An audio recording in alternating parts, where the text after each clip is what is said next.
Hello, Monica.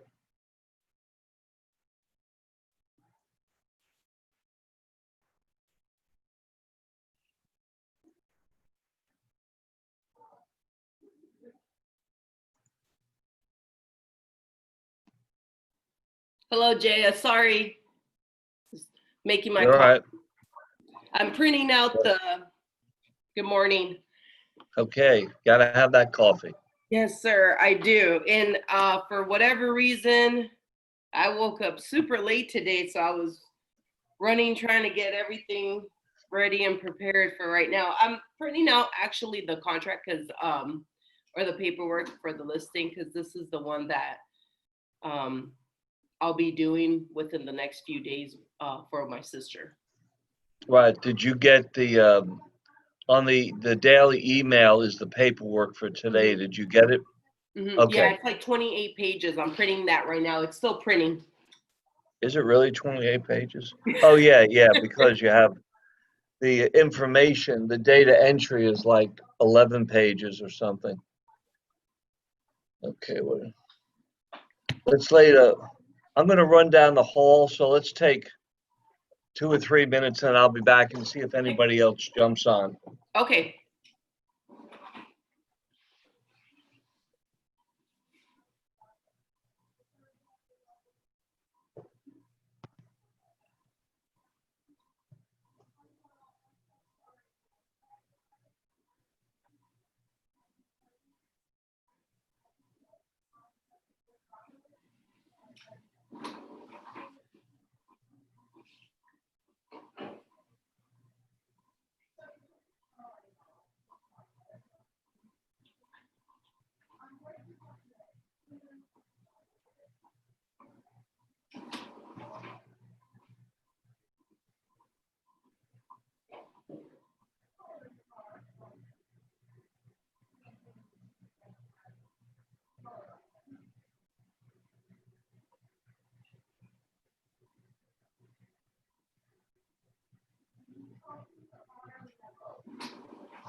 Okay, I'm here when you're here.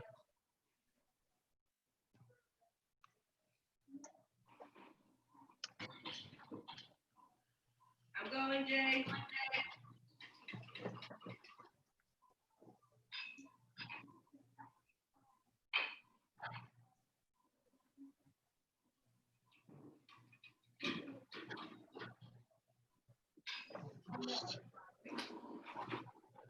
Jeez.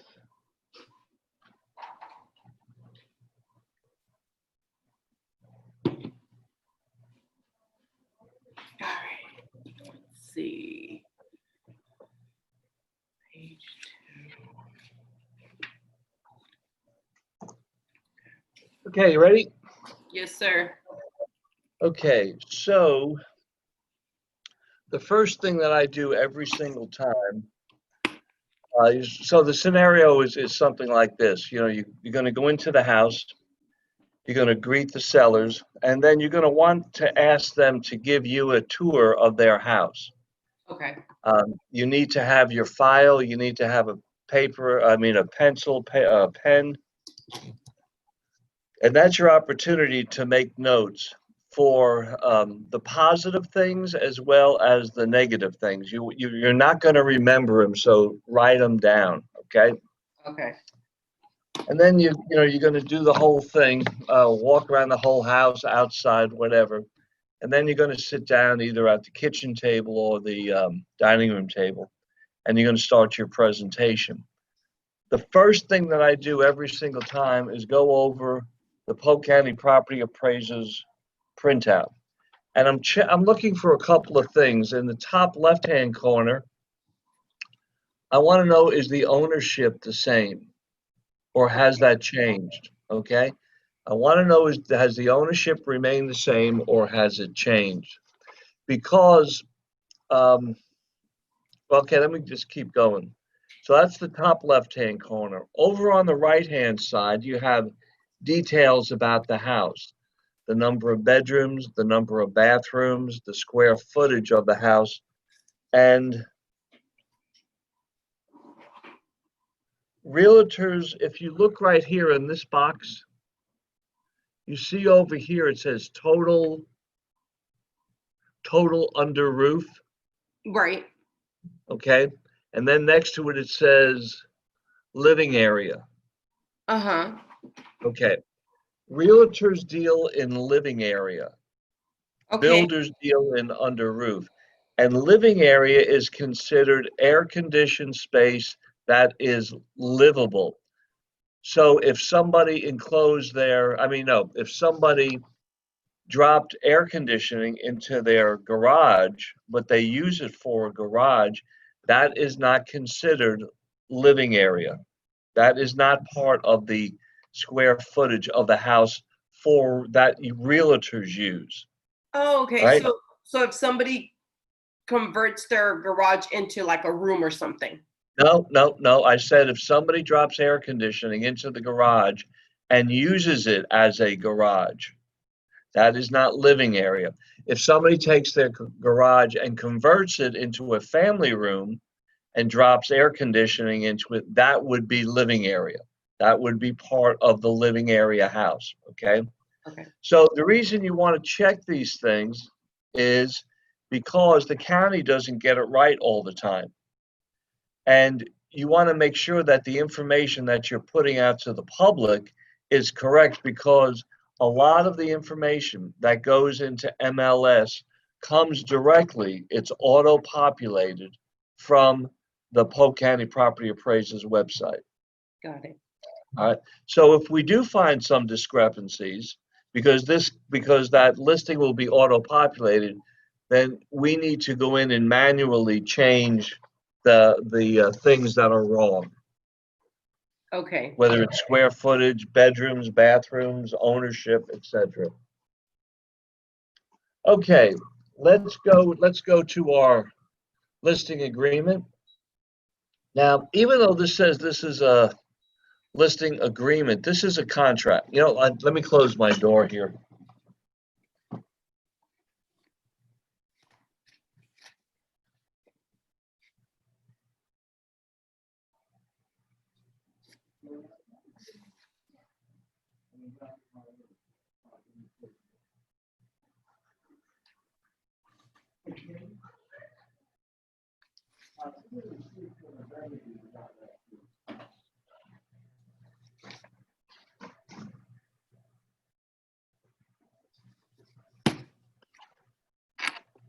Okay. So this, even though this says this is a exclusive right of sale listing agreement, this Mm-hmm. agreement is a contract. And it is a contract between the first two lines there, between the seller and the broker. So that's why we wanted to make sure that the owners are still the same, okay? So the seller is the seller. The broker, it's not you. It's Keller Williams Realty Smart, and that's how every listing agreement has to be.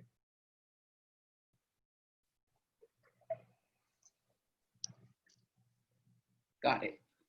Okay, the first paragraph says that the seller gives the broker the exclusive right to sell the real and personal property, beginning on a certain date and ending on a certain date.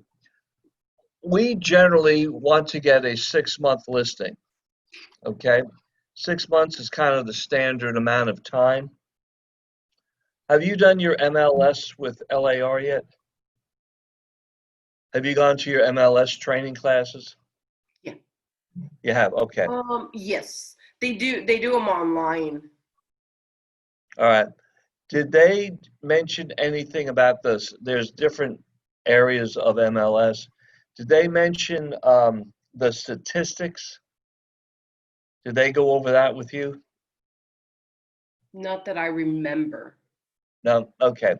But I don't want to get into it now. But generally, 6 months is the time frame that we want for a listing. Can it be shorter than that? Yes, it can. But you generally, you want the opportunity to sell the property. Can it be longer than 6 months? Yes, it can also. If this is going to be a difficult house, or maybe this is a very expensive houses, because houses in Lakeland don't sell as quickly. Excuse me, expensive houses, $1 million houses don't sell as quickly as, say, Tampa or Orlando. So we may want to have some extra time to sell it. But it generally is going to be 6 months. And so we have the beginning and the termination date. The rest of this paragraph basically says that if anybody has the money to buy the property, then anybody can buy this property. Okay, it needs to be offered to anybody without regard to race, color, religion, etc., etc. All right, paragraph 2 is we're going to identify the property. That's pretty, and the computer will do that for you. Yeah. Line 17. Now, this is something where we can have a misunderstanding, where we can get into a spitting contest.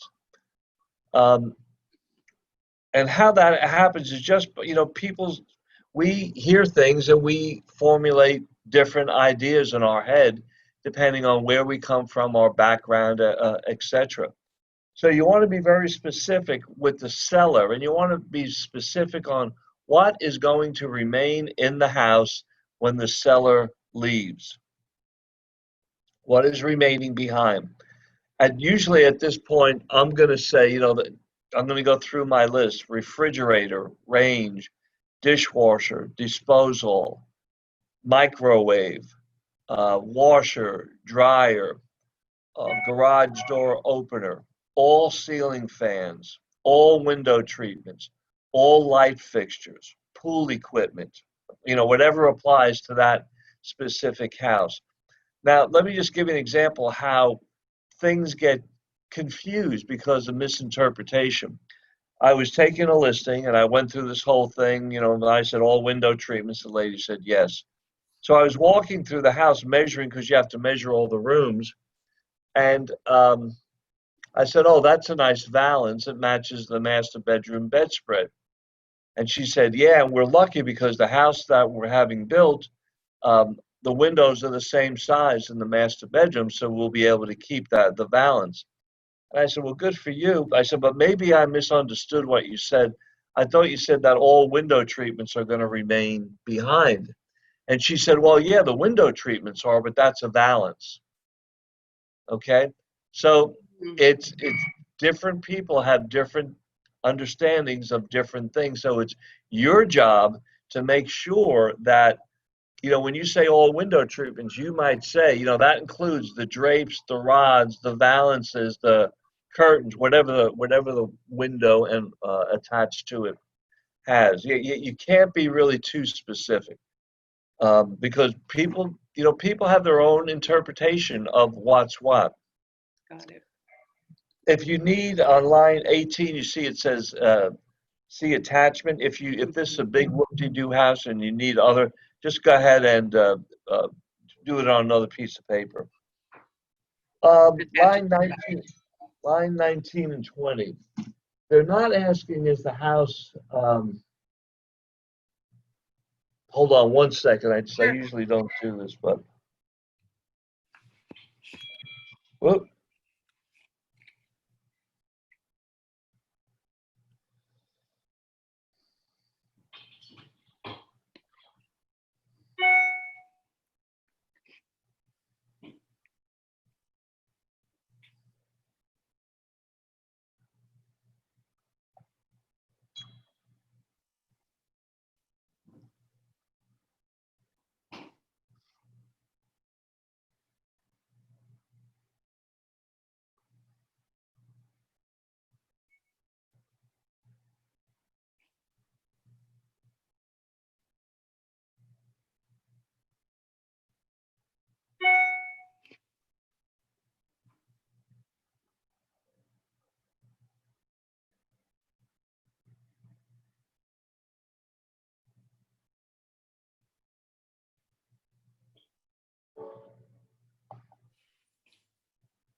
I'll have to be after.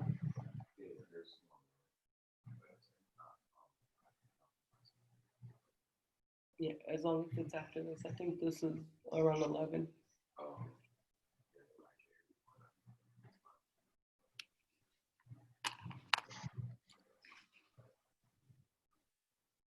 See if somebody can take you. If not, then I can take you afterwards.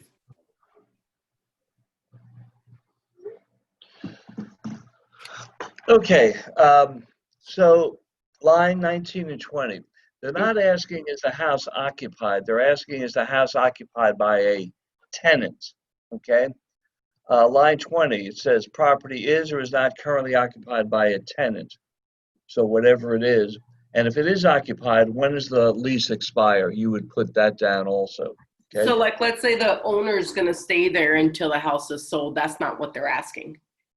No, they're not renting their own house. That Right. means if they have a tenant in there. Okay, got it.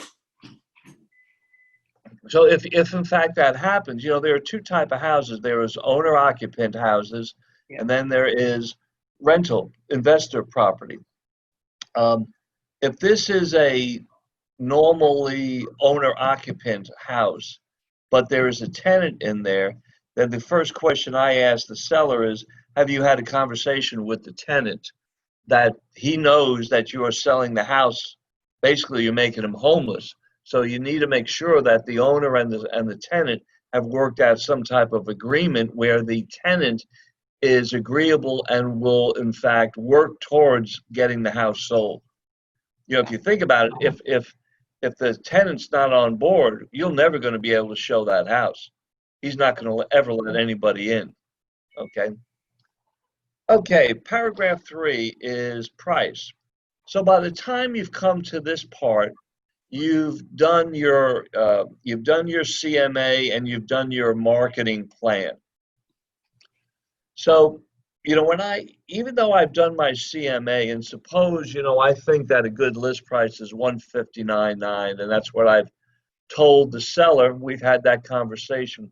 When I come to this part of the contract, I say, okay, at what price do you wish to have your house on the market? I want them to buy into that $159.9 because they may say, well, you said $159.9, that sounds okay, let's go with that. And you write down the $159.9. Or they may say, you said $159.9, but geez, I really think this house is worth more than that. And then you say, well, okay, maybe it is. Let's go back over the numbers again. Let's look at the CMA. But my point here is that I want them to agree to the list price now. I don't want myself just to tell them what I think it should, because if it doesn't sell, then they're going to say, Reardon, you told me the house was worth X and you didn't sell it. I want a buy-in from the seller. Now, if they think the house is worth a whole lot more than what the numbers are telling you, what your CMA is telling you, then you have, then that's a whole different kettle of fish. One alternative is not take the listing, okay? But you really don't want to not take the listing. Listings are too precious. Um, you can take the listing, figuring that what happens is sometimes it takes sellers time to realize that their house is overpriced. Okay. Um, if it's getting shown, if it the market speaks to us, and in 3 weeks we'll know if this house is priced correctly. In 3 weeks, how? If we don't get showings, there's something the matter with the house. Okay. Either it's, and here's the thing, location and condition is always offset by price. I mean, I can sell the worst damn house out there at a certain price. Somebody's going to buy it. There will be somebody who will buy the house at a certain price. Pricing is the most fundamental and most important function of the CMA. That's what it's all about, is pricing it correctly. So if they don't want to price it correctly, sometimes it takes a little while for the seller to realize the house is overpriced. In the meantime, though, you can field all those phone calls from buyers, and you can have a buying opportunity with different buyers. Like an open house survey. Well, if this house is in a good location that gets a lot of traffic, and your sign's in the front yard, people will be calling you off that sign. Hey, how much is that house? It's your opportunity to work with some buyers then. Okay. Okay. But if we feel it is not our place for us to say your house is being, I feel like your house, you're trying to list it for too high. You think it's better for us to just, go ahead and list it for what they're thinking their house can sell for, and then kind of go from there and let them realize that, hey, the house has been in the market for some time now. Obviously, there's something wrong, and it might be the pricing. Then at that point, do we have to do a whole new listing and bring the price down? No, so if I think the house should be at a certain price and they think it's much higher, at that time I'm going to have an argument, or I'm going to have a discussion with them to try to show them why I think they're what they want for the house is too high. Right. But I've also listed many a house higher, and in this excuse me, and Monica, in this market that we're in right now, prices are going up, so it's really kind of different. I would take a chance, if I think it's worth 195 and they say 159.9, and they say 179.9, I'm going to go with the 179.9. Okay. So, for instance, just a quick example with my sister, looking at her area, her house looks like it would be, a good pricing at 199.5. However, just 2 days ago or so, she explained to me that because of the market and because of, the houses that are selling right now at this time, she feels like she would like to do it at 120. Whoa, stop. You said 199.5 and she said 120? 120 or 220? Sorry, 220. Okay, all right. Sorry, 220. So, what I told her was, and I explained to her, we saw the houses, you saw like how much everything was. And I said, but if this is what you're thinking that your house is worth, we can go ahead and do that. And then, we'll just go from there and see if, if somebody is willing to do 120. We don't know. So yeah, what street does she live on? She's in Hillsborough County, and it's on. Okay, I don't know that. Never mind. I don't know. Yeah. Yeah, I mean, the only thing when you start pricing things higher, we always run the risk of the appraisal. You know, if everything around it is selling it for 200 and her house is just like all the other houses, there's nothing that differentiates it, differentiates it, then it may not appraise out and she may have to lower the price if she wants to sell it to that buyer. But it may appraise out. You just never know. It's a crapshoot. So Okay. let's just say we're going to bring the price down after the 220. Do I have to redo this page? Now, there's Okay. something called a change of status form, Okay. and you just put in the seller's name, the address, the MLS number, and then you change the price from and to the new price. Got it.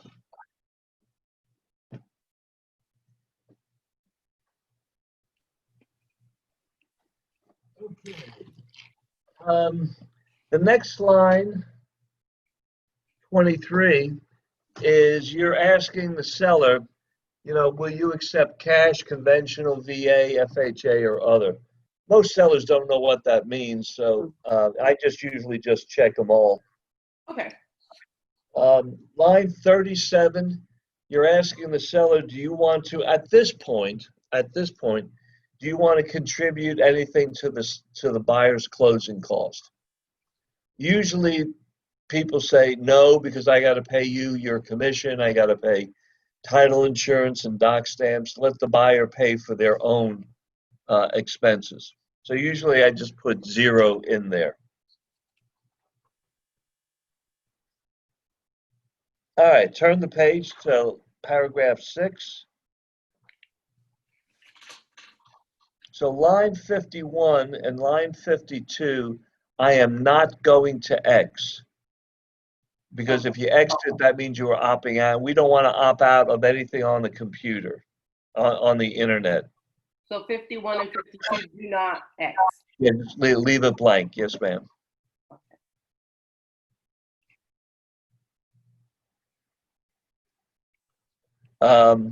Line 56, place appropriate transaction signs on the property, including for sale signs and sold signs, once the seller signs a contract, and use the seller's name in connection with marketing the property. So I'm a huge believer of signs. We get a lot of sign phone calls, and it's a great way for you to advertise your name. You know, if you start getting lit, especially if you're trying to farm a certain area and they start seeing your name on the sign a lot, that's always a good thing. Now it says you can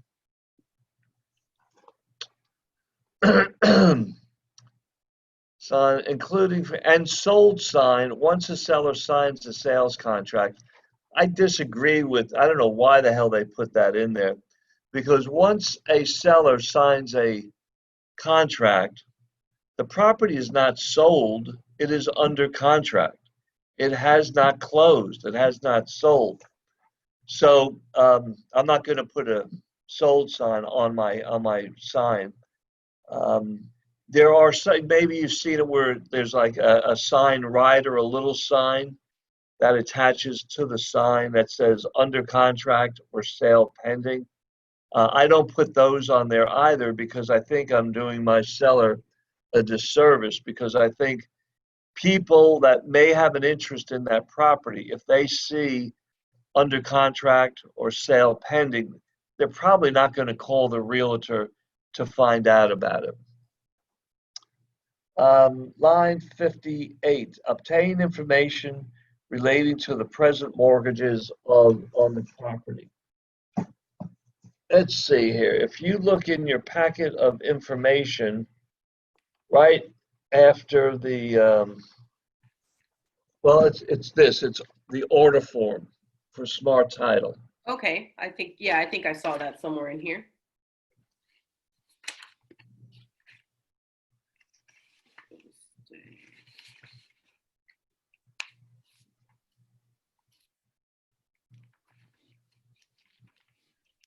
Got it. Okay, so you know, it's your listing.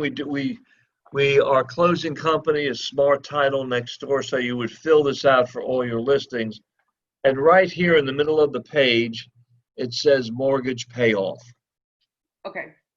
So if there is a mortgage, that's where you would put the information there. Okay. All right. Next line, it says line 59. Provide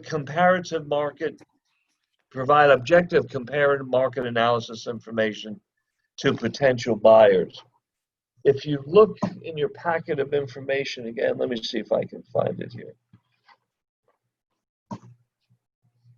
Okay, right after, in my packet, right after the listing agreement is this. It says disclosures and inspection recommendations. Let's see.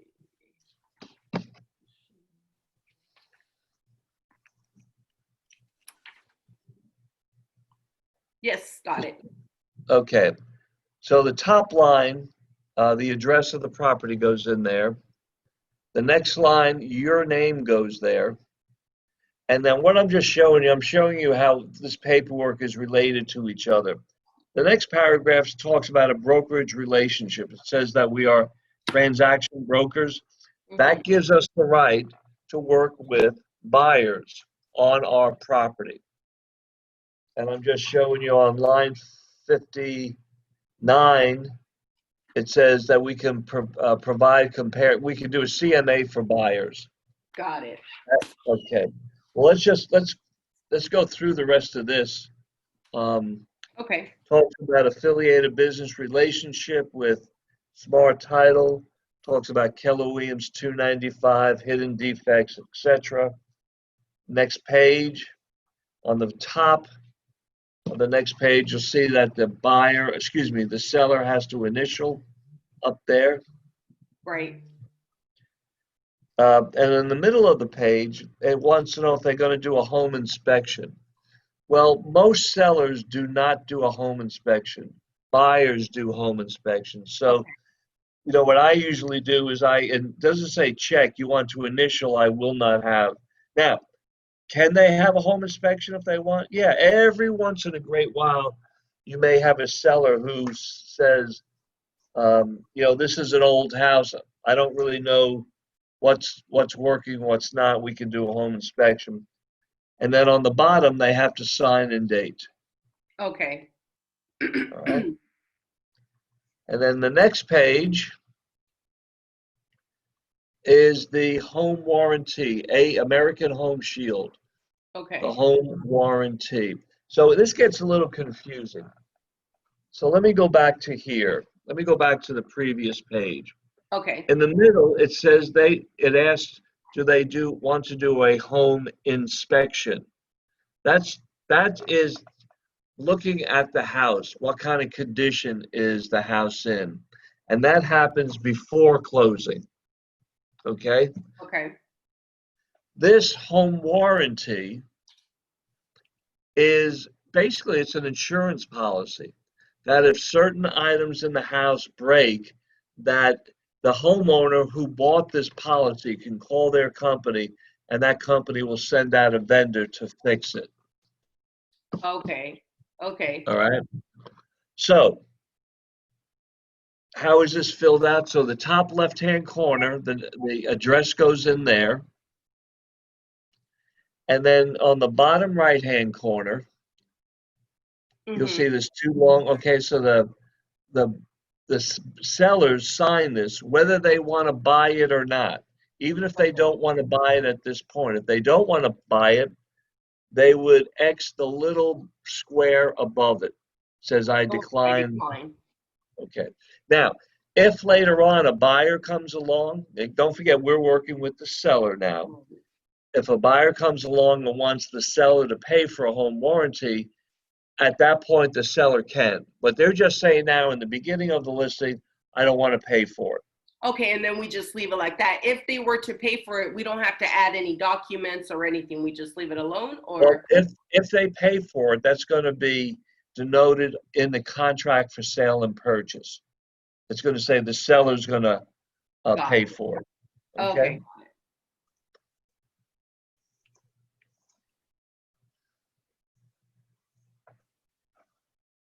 Okay.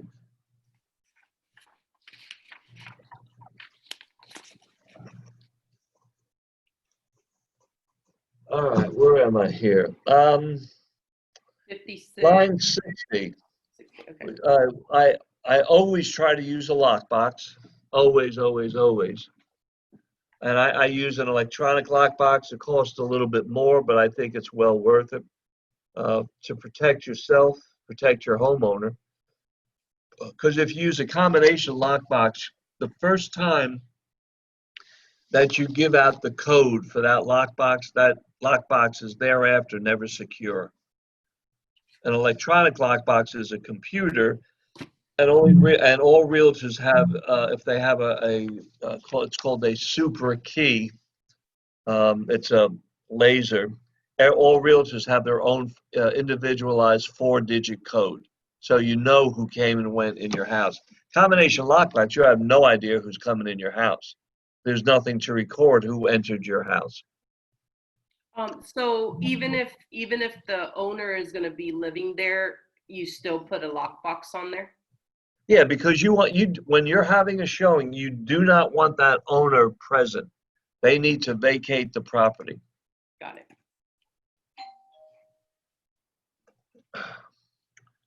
Okay, line 64. I am so What? sorry. Oh, Chris. Okay, never mind. Go ahead. 64. Yeah. They want to know, does the seller want verbal offers withheld?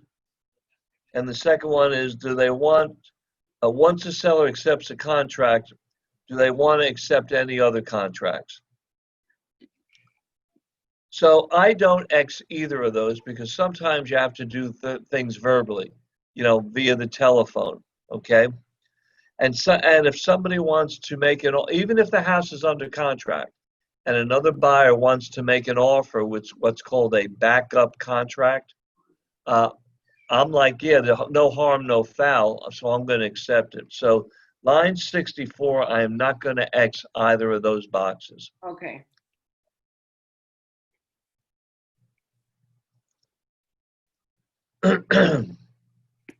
All right, we're going to drop down to paragraph 7. Okay. So what are the seller's obligations?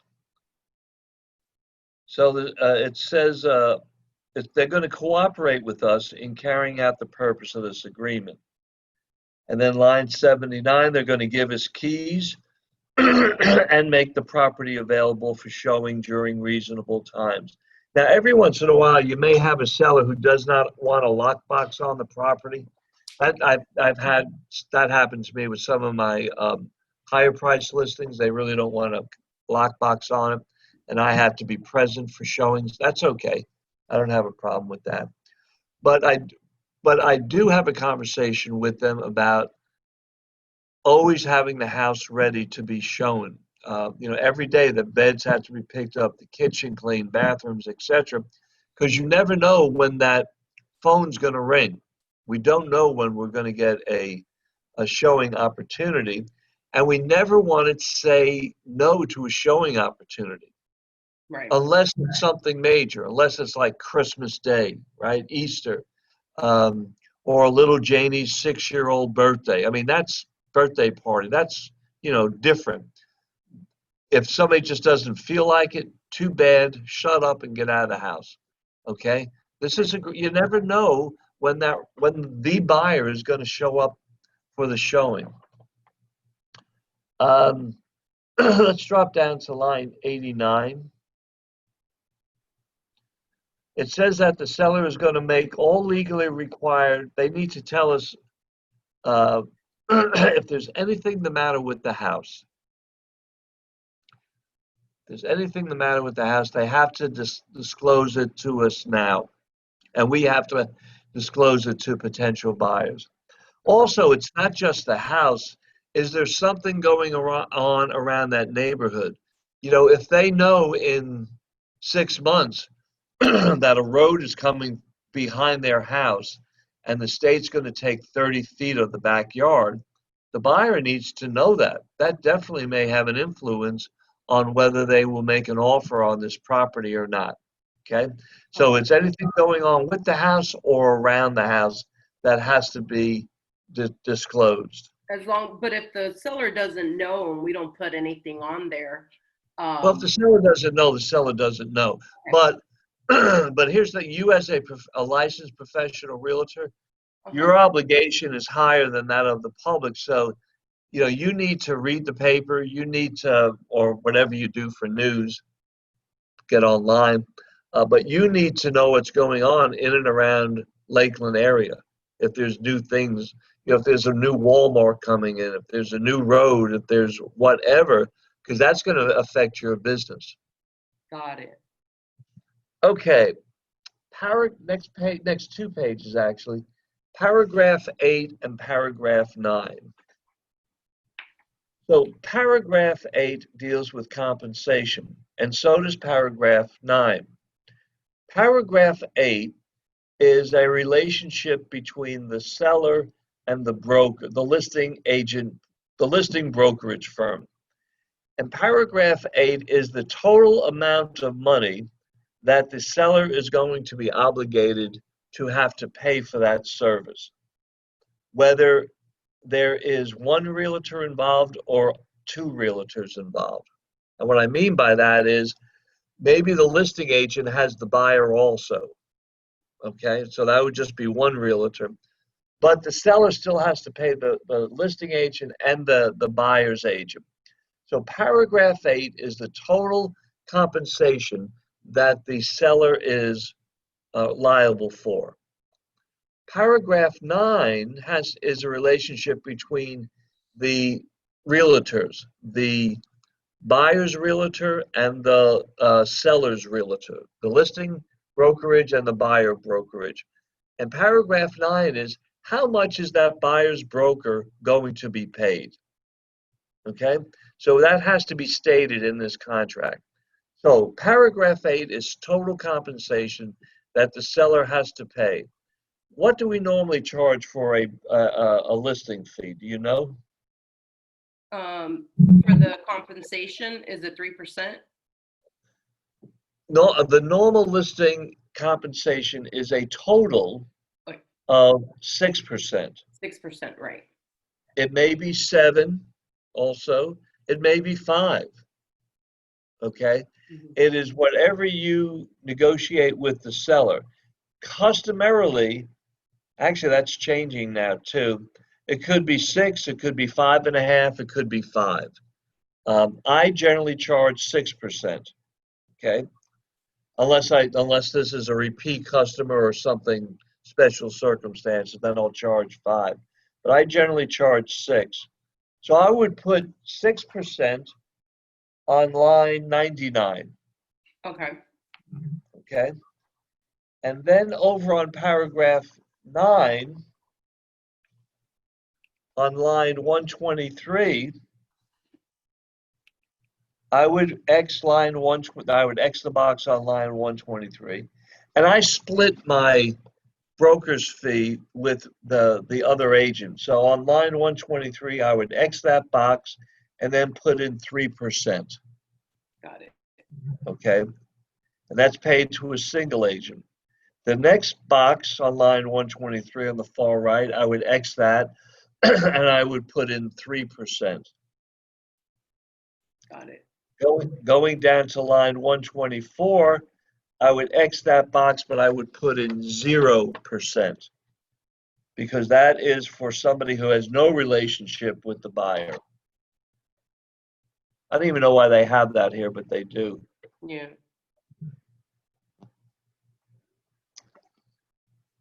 Okay, so paragraph 8 is total compensation that the seller has to pay. Paragraph 9 is how much are we going to pay the other realtor? A breakdown of it. So like for instance, with my sister, because she's my sister, then I'm doing a 5%. So it would be, I'm going to take the 2%, but I'm still going to give the buyer agent a 3%, so that'd make it So a 5%. what you would write then on line 123 is 3%. And the next one 3, and the other box 3%. And then on line 99, you would put 5%. Okay.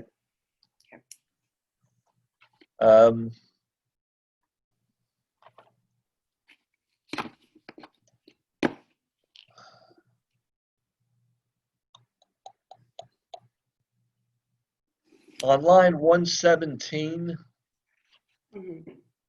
on the right-hand side, it says broker is entitled to receive. Write in 50% there.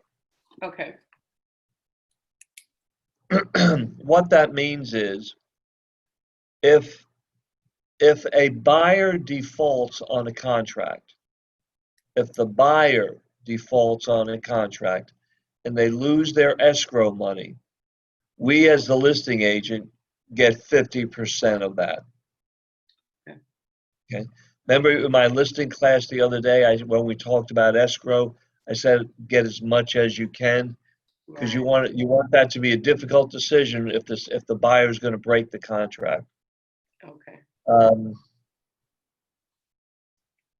All right, let's go down to paragraph 11, line 132.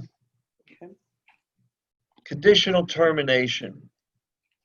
So this is that a seller it's under contract with us for the listing, but they want to cancel the listing. Well, Okay. there's different reasons why people would want to get out of a listing agreement.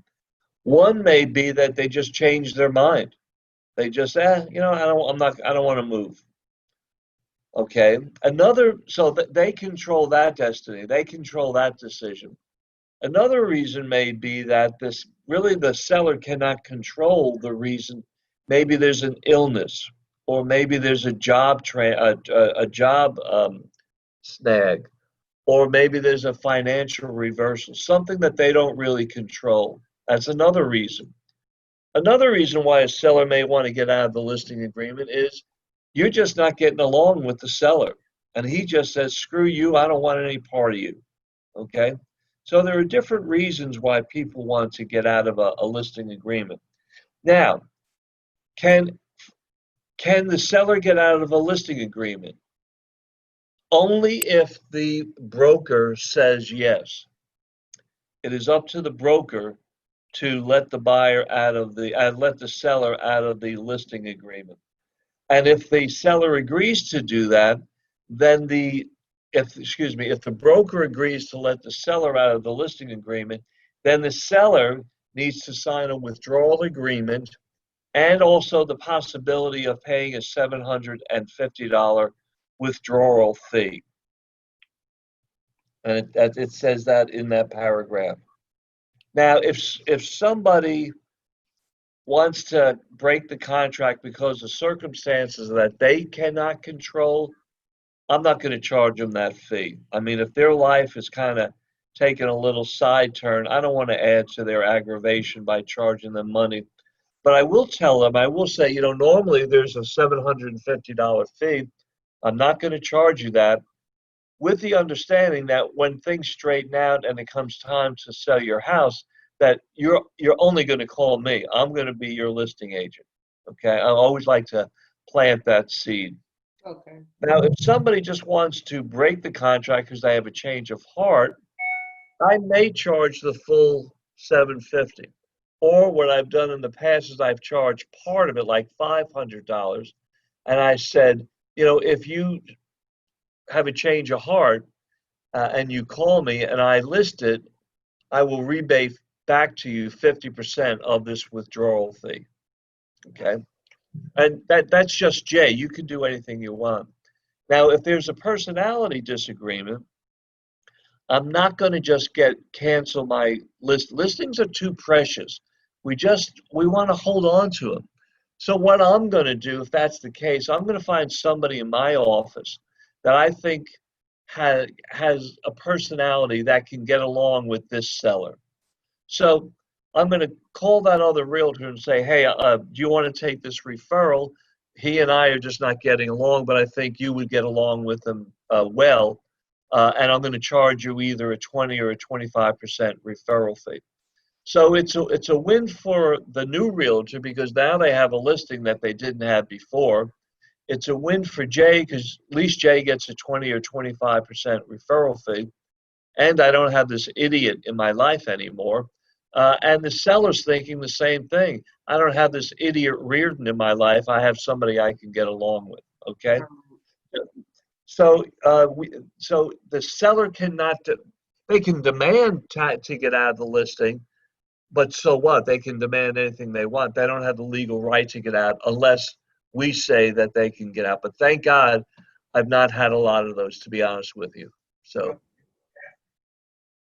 okay. Dispute resolution, everybody needs to sign off on that. And that's going to be mediation and arbitration.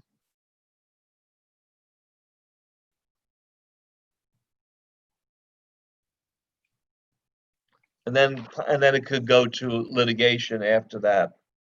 All right, the next page, page 4, paragraph 14, it says that we do our closings at Smart Title and that Keller Williams charges a $295 market center commission. On line 170, 174, and 178, on the right-hand side of those boxes, please write the word date in. This needs to be dated, and give space so that you can put in the date. Okay, so make an extra line that says date in. No, inside the box, just write the word date. Which box? The one where the seller's signature, or? Yeah, just on the right-hand side, write the word date and just leave a little space that they can, put in 8/17/20. Oh, okay, got it. So something like on the side, just put date. Something like Well, that. I would put that word date inside the box. Inside of the box, and then they sign inside of the box. Got it. Make it look more official. So something like. Oh. No, put. Sorry.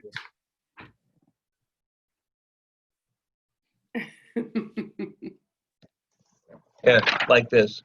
Whoops. Can you see it? Yeah. Okay. Got it. So on the other side. Yeah. So signature and then date. I see what you're saying. Yeah. Okay. Thank you. Now, line 178, that's where your name goes in there. And the brokerage firm is Keller Williams Realty Smart.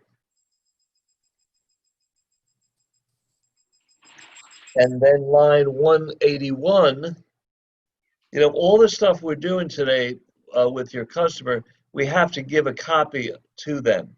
So this wants to know when you're going to do it, line 181, and how are you going to do it?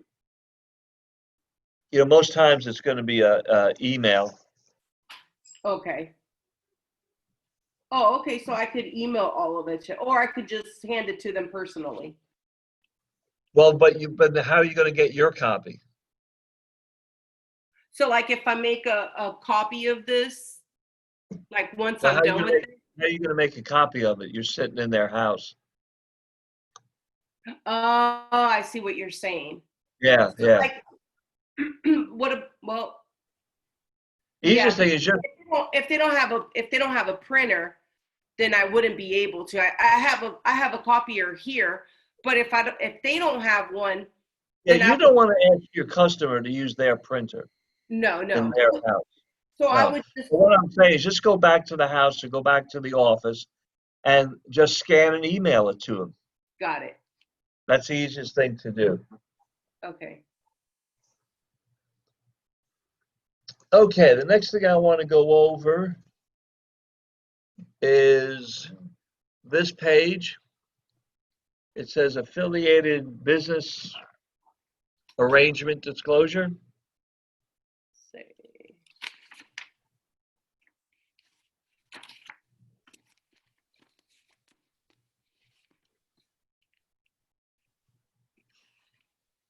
Let me know when you have it.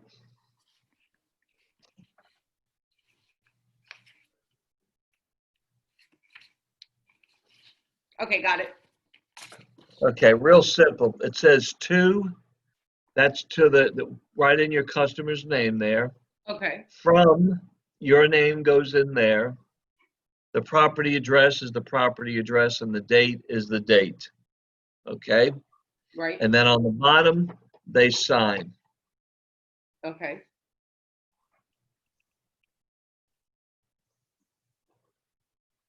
All right, the next thing, and it's a really important item, is this estimate of cost.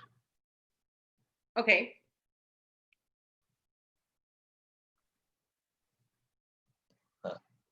That one is back here. I just passed that one. Let's see.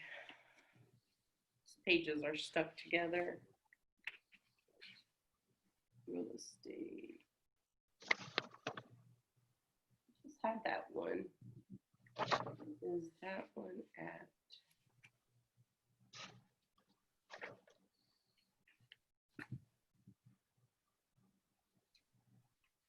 Okay, found it. Okay. Okay, so what the estimate of cost is the seller needs to know if I sell this house at a certain price, how much am I going to be able to walk away from the house and then go do something with the rest of my life? How much am I going to clear? Well, suppose, we don't know, that's going to be based on the sales price because a lot of these expenses are a sliding scale based on the sales price. But we don't know what the sales price is going to be. I mean, heck, we're sitting at their kitchen table. We haven't even put it in the computer yet. So we have to estimate. And I tell my customers, I'd rather estimate a lower sales price, be conservative. I'd rather estimate a lower sales price, and I'd rather estimate my expenses higher so that if there's a surprise, it's a more pleasant surprise. I don't look at real estate through rose-colored glasses. Okay. So if we listen for 159.9, I'm going to write in up here, possible sales price 150. Okay. Now, here are our expenses that the seller is going to have. And over here, where it says doc stamps, if you notice, I wrote in $7 per thousand. Okay, up here, it says 0.7% per. My degree's in finance, but this is over my pay scale. I can do $7 per thousand, all right? The other one is involved for me.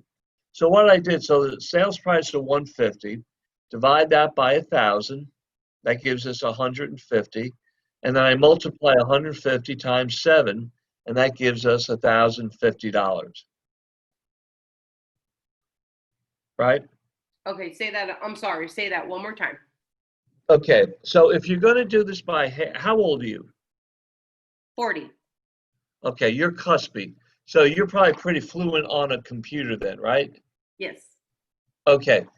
There is, Smart Title has a website. Okay. Let me see what the heck's the name of it here. Now, if I'm going to touch my computer, which means that I have a good chance of losing you here. So hold on. All right. Let me see. Okay. It's called Fan Agent. Fan Agent? Yeah, FANAGENT. Got it. And so what you want to do then, there's the heading, and you go to seller. Okay. Because we're working with sellers. You click on that, and then it gives you the closing cost, a sheet. All you have to do is punch in the sales price, Okay. and it will figure out a lot of these things. But I'm going to show this to you just in case. And Okay. either way that you do this or you do a different way, the seller has to have a copy of this, and they need to sign it, and it needs to be dated. Because these are all their expenses, okay? Because what happens is, we get it under contract, and then a day or two before closing, we get the closing sheet, we get the alter or the HUD as it's called, and you have to review the closing costs with your seller. It's not unusual for a seller to say, man, I don't remember these closing costs being nearly this expensive. Right. And I'd say, well, you may be right. Let me get my file. And then I'm going to say, well, do you remember on August 20th, we said that if you sold the house for 150, these will be your expenses. And 99.99% of the time, the seller's going to go, oh, yeah, okay, no big thing. I forgot. And it is no big thing because you proved it. Right. But if you don't have this, whether it's the computer generated version or this, Okay. you may have a big thing, okay? Okay. So this is really important. Now, what I've done, so you have the doc stamps, you have title insurance, the settlement fee, that's a standard cost. The Okay. doc stamps and title will change per the sales price. Okay. Professional fee, you notice I wrote in 6%. Mm-hmm. So whatever your commission is, whatever the total commission is, Got that's it. what you put in. So there, if it was for my sister, I'd put 5%. That's correct. Right. That's correct. The regulatory compliance fee is really the market center commission. That's $295.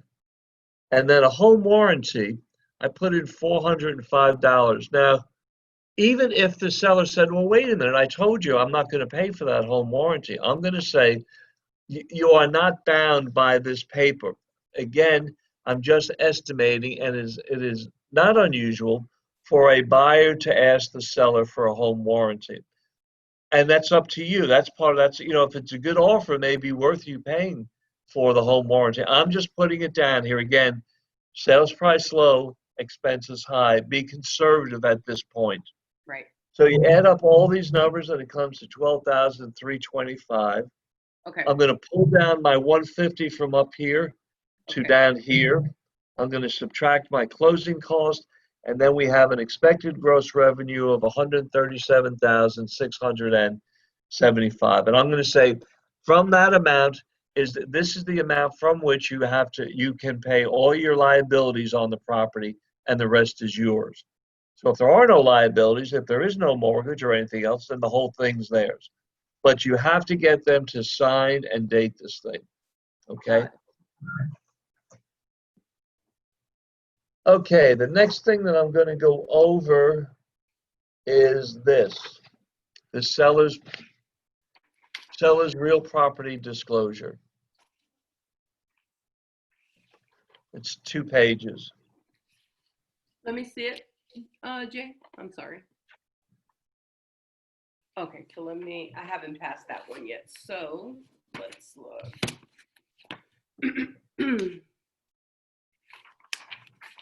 Seller real property disclosure. Okay.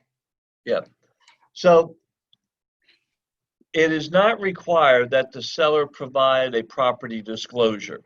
Okay, it is not required. The buyer may ask for one, and then it becomes part of negotiations. The seller may say, okay, I will do one, or the seller can say, I won't do one. That's why you have your home inspection done. You have all your inspections done.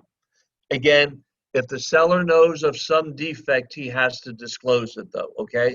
Those are 2 different things.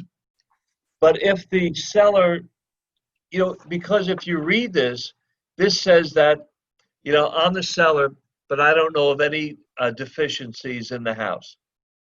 It's a very, very benign, very vanilla disclosure. Doesn't say anything other than I own the property and I don't know anything wrong with the property. However, if there is something that the seller wants to disclose, this is where you would put it. Okay. Okay. Okay, moving on. This is the next thing, the property data entry form, MLS. It's like I'm not going to go through it with you, the whole thing. It's 11 pages. But I do want to show you.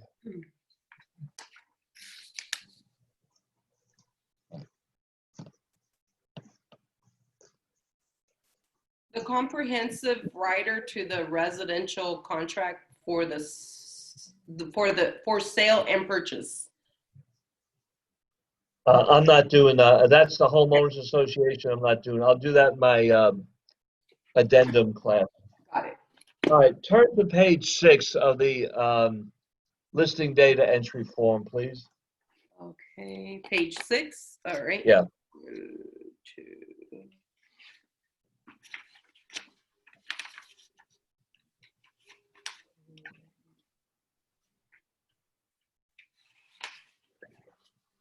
Okay.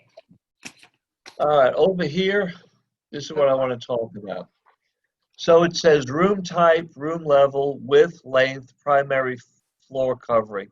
So you need to measure all the rooms in the house. Now, the rooms that we don't put into MLS, we don't measure the bathrooms, either the primary or secondary bathrooms. We generally don't. If you want to measure the hallway, you can. I mean, if it's just a regular old hallway that's 4 feet wide by 6 feet, I don't think it's. But if this is a grand entrance, you may want to measure that. But usually we're going to measure the bedrooms.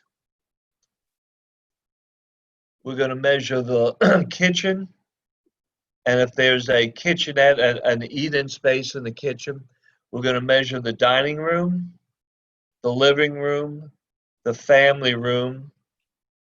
If there's an office, you can measure the utility room.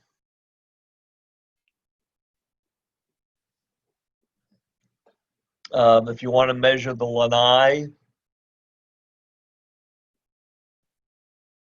So how you measure it is this way. There are only 4 characters that the computer takes. So it needs to be rounded up or rounded down. So if you measure 13 feet 6 inches by 12 feet 4 inches, then that would be 14 feet by 12 feet. The 13.6 you would round up to 14, and the 12 foot 4 inches would stay at 12 feet. Okay? Mhm. It says the primary floor covering, whatever is on the floor in that particular room. Got it. So if All it's right? tile or carpet or. Exactly. All right, turn to the page 11 of the same 11 of 11.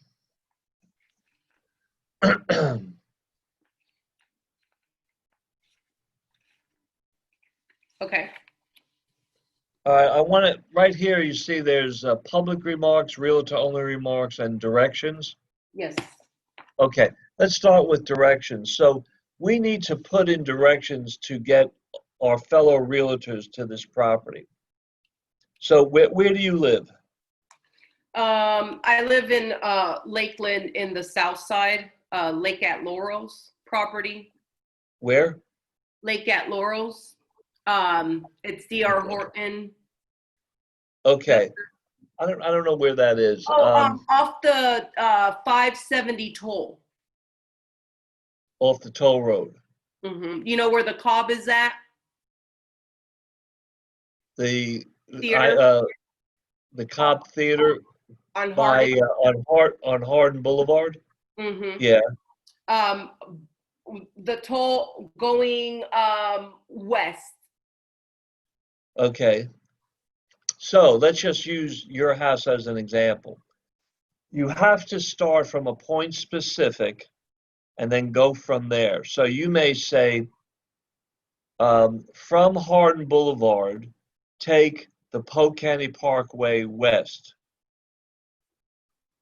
Exit at whatever exit it is. Exit 13, I don't know what or Right. whatever. Or what's the exit? Waring Road or something? If you take the toll, the exit's gonna be, I believe it's exit 8. Or whatever the street is, Airport Road.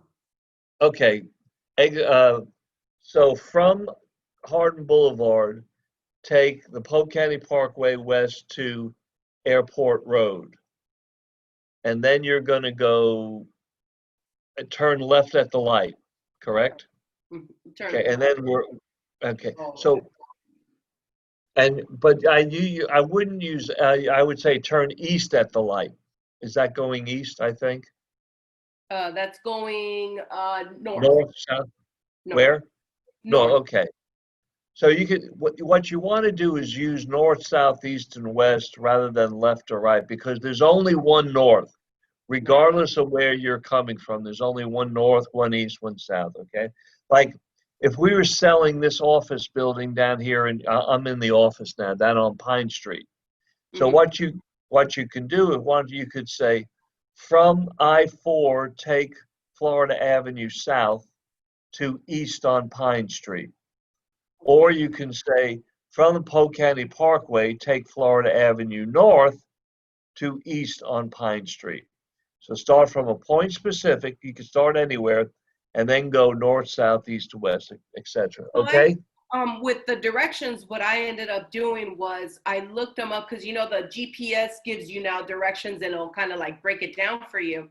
So what I did was for her directions was I started at I-4 and from I-4 took them there.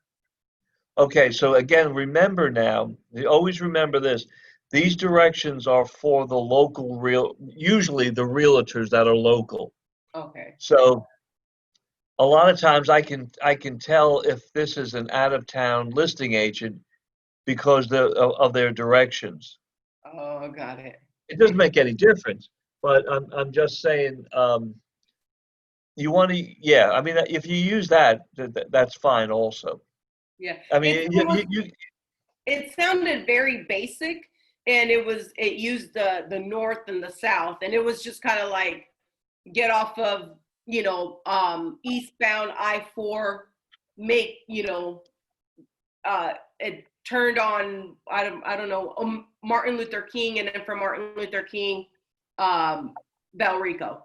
So it was very short, very basic. Okay.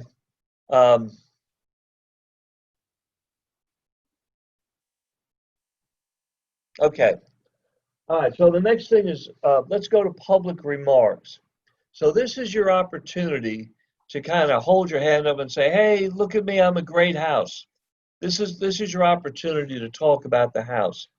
Now you don't want to make it so glowing that it's not true. Okay.